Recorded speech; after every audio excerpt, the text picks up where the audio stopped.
Right. Hello, everyone. My name is Syamsidik. Again, thank you very much for inviting me to join this very important symposium. I'm glad to be part of this important forum. And thank you also to Professor Anawat Supasri as the chair of this session. And I would like to share to all of you what we learned from the 2011 Great East Japan Earthquake Tsunami and what inspired us in Banda Aceh to do so. And some other lessons learned that we are trying to advocate in order to reduce risks of tsunami in our region.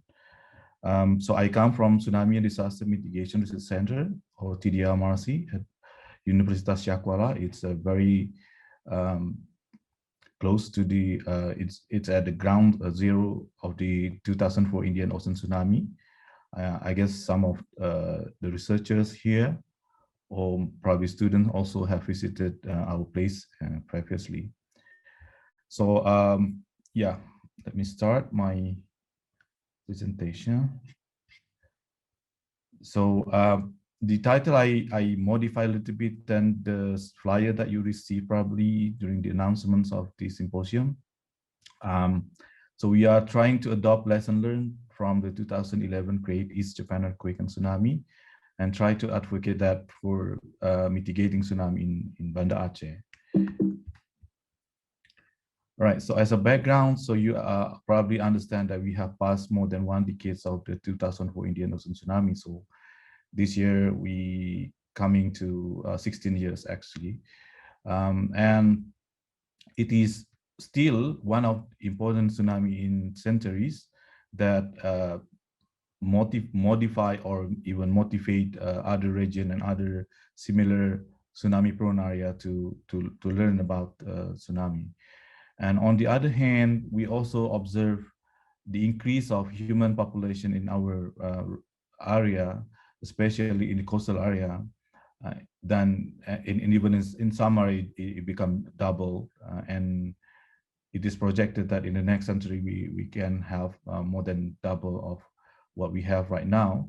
And when we combine it with other types of hazard, like impact of sea level rise, the impacts of future tsunami could probably even worse than what we observed in 2004 event. And of course, that very much related to the economic growth and other important factors that drive the increase of the human risk in that region. When we learn about the history of tsunami in Aceh, in larger part of our study area, we learned that there are a number of tsunamis that was recorded in one of coastal cave that located very close to the city. It's about 40 kilometers to the west. So according to the studies done by EOS of NTU and also my colleagues from Syiah Kuala University, they reported that about 11 tsunamis have been taking place in our region since 5000 BCs. Some of them have very short intervals, like 50 years apart, but some are very far, like 1000 years. So the questions that motivate us to do this effort, we want to see the impact of the tsunamis in the future when we combine with sea level rise, and how we can then develop a mitigation measure that probably more feasible when we talk about from the perspective of economic capacity and also other social contexts. And so that's why we conducted this research. So let me show you what we now have in recent situation as coastal area in Banda Aceh. So you're probably familiar with this picture when you landed in Banda Aceh on the airplane. If you have an opportunity to sit at the window side, the coastal area is very flat, so there is no hill or other high-rise building around.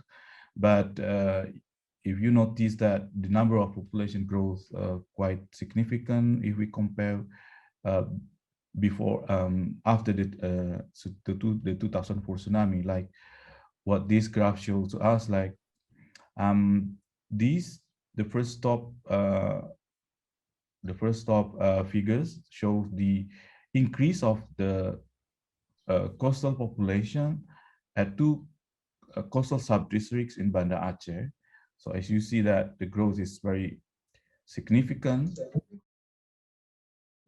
from year to year, and it is projected to be continuously increased from time to time, either because of birth rate and also because of return migration or even migration from other side of outside of the city.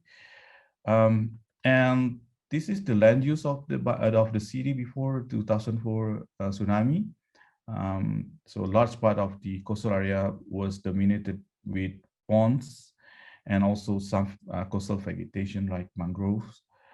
We could also find some residential and or built-up area around the coastal area, but this was before the 2004 tsunami. Just immediate after 3 months after the tsunami, this is what we have. Large part of the area was severely damaged because of the 2004 tsunami. But in 10 years after that, we can see some return migration and return population have been shown in this land use map. Yeah, we might see this a continuous trend in the future. So what we can do to mitigate impact of the tsunami if this phenomena keep consistently increase. We conducted some numerical simulation to investigate potential tsunami inundation in the next century in case the magnitudes of the earthquake similar to what happened in 2004. And then we combined it with sea level rise. For example, here we have sea level rise about 7 millimeter per year. So if that happened in another 100 years, and then we combine with the land use planning of the city, so this will be the tsunami inundation area that will be projected in the next 100 years, and also this one in the next 200 years. So maybe the idea is quite simple, but at least we can have pictures of what would happen if the sea level rise take place, and then when we combine that with the land use planning of the city. And this is will be the projected impacts in the graph. So you can see on the left-hand side, this will be the magnitude of the earthquake, and then this will be the inundation area. And the graph shows with the multiple scenarios that we simulated using model of Concord actually.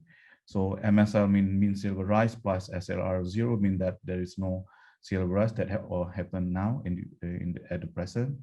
With LULC in 2004, and then we also use LULC or land use and land cover in 2029. So that will be the graph that we showing us the projected inundation area with multiple earthquake magnitudes. On the right-hand side will be the increase of human exposure due to impacts of tsunami. Then when we couple that also with the sea level rise, so obviously that the number keep increasing. So this will be quite challenging for us to reduce the risk for future tsunami. So what will be the mitigation measures that could be feasible for us? Of course, mitigating impact of tsunami by means of non-structural measures is very important.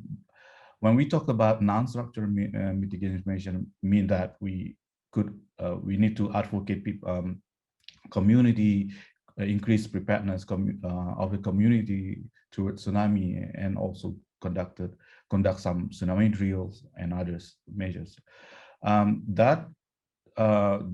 Those are very important, of course. But in my opinion, we cannot also forget to also mitigate impact of tsunami by means of structure measure. Uh, but structure measure, of course, very costly, and sometimes it is very difficult to find ample land or suitable land to construct it. And when we talk about the context of developing countries like Indonesia, constructing giant structure like a giant seawall and other types of very expensive structure objects is quite difficult and not affordable for the meantime. So, but this is cannot be ignored at some extent. So, what can we do to also contribute or to do the mitigation measure by means of structural mitigation?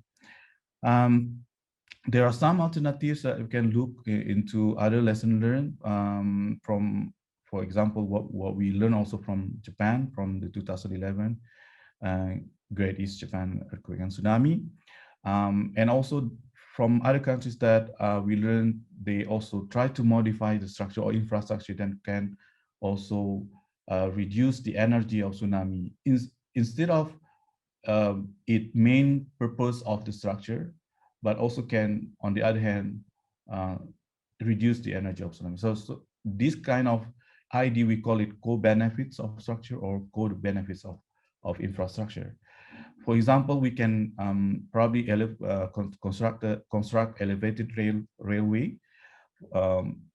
This is one example shown by an expert from Sri Lanka, or cost parallel embankment roads, or use other public building that commonly used by people as alternative tsunami evacuation building.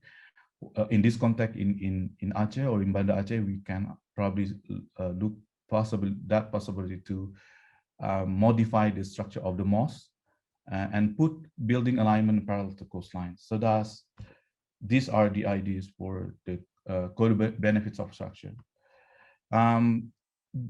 Well, in Sendai, probably you all know better than me, but yeah, what we learned from you that there are a number of co-benefits of structure that I mentioned earlier. One of them is the Tobu Highway, actually the highway that very parallel to the coastline of Sendai, of Tohoku area. And apparently it is also very similar to the limit of the tsunami inundation in 2004. So you can see that at this picture, on the left-hand side is seaside, on the right-hand side is the city area, and this is the highway. This area is very much impacted by the tsunami wave, but on the right-hand side, relatively clear and safe from the tsunami wave. So this elevated road, I think, and some of the experts also agree that very useful to stop the tsunami wave. Yeah, these are simulation done by Oishi in 2015, confirmed the role of the Tobu Highway that can reduce the tsunami wave energy. So this why then very much inspire us to do so, to look at this similar opportunity in the context of Banda Aceh. And these are the what you call that a tsunami multi-layer defense system.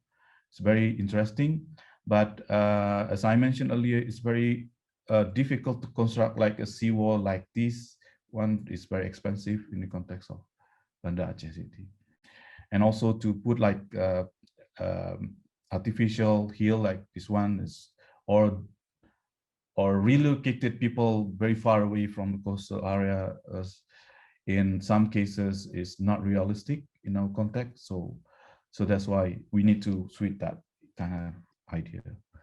So in Banda Aceh, there is a plan to construct an outer ring road. Actually, the main purpose of this road is to facilitate or to solve the problem of the city traffic congestion. But if you can see that the yellow line here It's relatively parallel to the coastline of Banda Aceh over here. So that's why we try to advocate the local government to accept this idea, like changing the geometry of the road by put it or construct it like an embankment road, like the Tobu Highway geometry. So, sorry, all right. So the typical road that we have here is very similar to the level of the ground levels, the surrounding ground level, but we propose to plus like 5 meter, so that can create an like embankment road. So it's very similar to the Tobu Highway idea. Well, a very simple idea like this one, if there's no outer ring road, so maybe the inundation and the extent of the tsunami inundation may be similar, but the idea is like we can have a smaller energy of the tsunami wave if we have that embankment, especially at the back side of the structure. All right. We tried to do like some numerical simulation to see what would be the opportunity to, if we really construct that road as an embankment road parallel to the coastline. We found that there will be like 60% of tsunami wave velocity will be reduced at some part, and also the area of tsunami wave will be reduced 19% compared to 2004 case, if the magnitude of the earthquake similar to what happened in 2004. And when we try to change the tsunami simulation using smaller magnitude, like 8.5 magnitude, we will have even better opportunity to reduce the energy and also save lives. Right. So so I'm going to skip this. So this one is also the one that we conducted using 9.15 when we try to put the embankment road like this one. So you can see maybe the inundation area is not that different, 19% reduced, but the energy is that is one of important parameters that we can reduce when we construct these types of co-benefit of structure. There are also some promising result that we observe from parameters of velocity, for example. Although in terms of tsunami flow depth, in front of the structure, there will be a higher depth. So we need to be careful if we want to construct this elevated road. We need also to see the area in front of the elevated road itself. So between the elevated road and the coastline, because that area will have a higher tsunami flow depth. Okay, the second point is using the MOS, an alternative for tsunami evacuation building. In 2004, we have a number of MOS that still remain intact or with minor damage. So I think this is a very good opportunity also to look for alternative evacuation building. At the meantime, we have 6 tsunami escape building in the city. Each of the escape buildings can only accommodate between 600 to 800 people in one time. But 1/3 of the populations of the city, which is around 80,000 people, live in tsunami-prone area. So clearly, this is not suitable to accommodate all the prone population, tsunami-prone population, but we need to look for other alternatives. One of them could be mosque. So we have many mosques in the city, and the structure of the mosque much better, sometimes even with the government buildings. So we have large mosques also in the city. So this could be very good opportunity to look to construct that or to modify the mosque so that can be suitable for tsunami escape building instead of constructing a single purpose tsunami evacuation building. So what we did in previously, because when we need to construct a single purpose tsunami escape building, apparently we need a lot of financial sources, because one building is very, for escape building is very expensive, and if it is a single purpose, that means there is no regular activity conducted there. So most of the time will be empty and nobody use the building. I think it's very not effective, not efficient.